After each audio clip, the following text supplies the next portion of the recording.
WiggleCulture here. Tuesday, second week of June. Got my Pitless adapter in. So I put a 3/4 male fitting inside the Pitless adapter, and then I reduced the 3/4 down to half because I'm only going to be using 1/2-inch pipe coming up from that solar pump. It's fairly low volume. So part of the plan is it's not going to have any batteries. It's going to have a pump controller and then the pump down there, and I'm going to put it in the casing with my other AC pump that's already in there, and I'm going to have a 75 psi relief valve there. So this end is going over to my 3,000-gallon tank, which should be arriving soon. So when the sun is shining, the pump will be running and it'll be filling the tank. The tank has a mechanical float valve on it. It shuts off when it's full. So when that shuts off, the system will start to pressure up. Pump goes up to 100. So this relief valve will kick on at 75 and take that extra water. And I'm going to pump this extra water to a little waterfall. That's going to water this future food forest here. Got some hills and valleys going. Over by that reed, other side of it, there's going to be a waterfall. It's going to just come out of an old pump head that I've got. It's going to spill out. This will be a little pond and a little waterfall right where those bricks are, where the bridge is. The water will be spilling over there and filling up this ditch. I'm going to line it with EPDM, basically an old billboard tarp, and then I'm going to line it with river rock, smooth river rock. That'll be a little higher up there. I'm going to raise minnows in this raceway here, and the minnows will be from my aquaponics. So I just come out here, scoop them up, take them in and feed them to my fish. So it's another, that will be the main fish food. I'll probably do crappie, which really like. Not the most ideal, but it's what we have that we can take the climate here. Tilapia is going to be too hard to keep alive in the winter, and trout's too hard to keep alive in the summer. So I'm going to do crappie, which is one of the best fish. At any rate, that's it.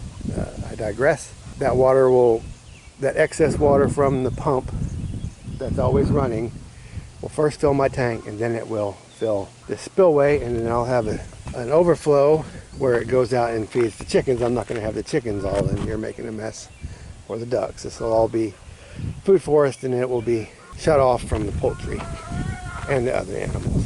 Anyway, that's the plan. There's the 75 psi shut off valve right there. So as soon as it gets 75 psi, it just pushes open the valve and starts pouring out water. If the pressure drops, it shuts. So it's going to work in conjunction with that pump.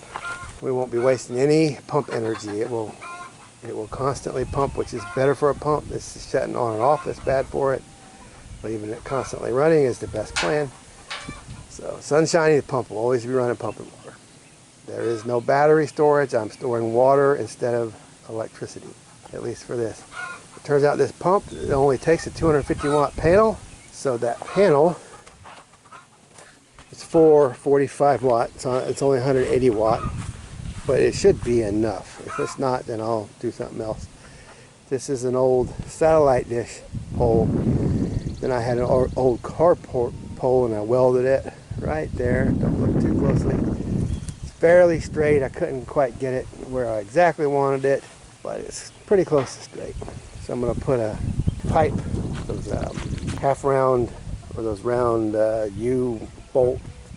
I'm going to U-bolt a pipe to this, and then I'll put the 4 small panels on there. And the hope is to put it right next to this pump. And this pole is like 13 feet. I want to get behind the shadow of those panels. Hopefully, I'll put that pole in there. I'm going to build this dirt up. It's definitely eroded down. I'm going to put in some bricks, landscaping bricks, to build this up and get the height of that pole up, hopefully, and then get enough dirt on top of it so it's pretty solid. I am going to put a guy wire on the corner of that building, at least to pull it. Most of my winds are not coming out of the north usually. Most of my strong winds are out of the south, so this wire over here will be holding that pole. Don't think it's going to need a lot of support, but I'm going to go ahead and put it on there just because I have these structures to tie into. Because it's only 4 little panels, and that's a lot of concrete. It held up an old satellite dish, so it's a considerable amount of weight there, and then it's going to have dirt on top of it. So we'll see. I'll get that all hooked up, and the point of putting the pole right by the pump is that I don't have to use as much wire. I'm going to coming off the panels to the box will be 12, and then running down to the pump is 10. Coming off the control box, pump control box, which will be mounted to that pole. The array will be as close as possible to the pump, and I didn't want to run wires over there, and it turns out even one of those panels is too big for that pump. That pump only runs at 4.5 amps, so I'm going to wire 2 45-watt panels, wire 2 together to make it 24 volts at 2.5 amps on one side, and then it'll be 24 volts at 2.5 amps on the other side. That will theoretically be 5 amps at 24 volts, and the pump runs at 24 volts, 24 to 30 volts at 4.5 amps. Noonday sun, that controller might have to step it down just a little, but most of the time it's not going to be overproducing, if ever, because these are older panels. But I want to keep it pretty closely matched to that pump so it doesn't overwork the pump, and the panels are just wasting energy. So I guess that's it for now. I'm going to work on burying this back and then getting this pole set in so I can get my panels. I'm going to put the mounting pole on it and the mounting brackets and all that, and I'm going to stand it up, and then I'm going to get up on a ladder and put the panels on. I might try to do it on the ground and then stand it. We'll just see. I'm not sure. It'd be a lot better than working on a ladder, but I don't want to break them when I stand that thing up, so we'll see how it goes. Oh, I want to mention on that 1/2 inch, it is hard to find those pinch clamps around here for 1/2 inch pipe, so I used screw clamps. Find your 1/2 inch clamps. If you're in that area, man, if you have them in your area, the 1/2 inch pinch clamps I think are better than those screw clamps. At any rate, I double up on everything. The little pinch clamps are only like 35 cents a piece. Screw clamps are a little more, but at any rate, I double up on them. So if I get a leak, I don't have to I'm not going to be digging, and 2 clamps are probably going to be just fine. It's just like insurance, cheap insurance, $5 extra. I'm not going to have to dig all this up.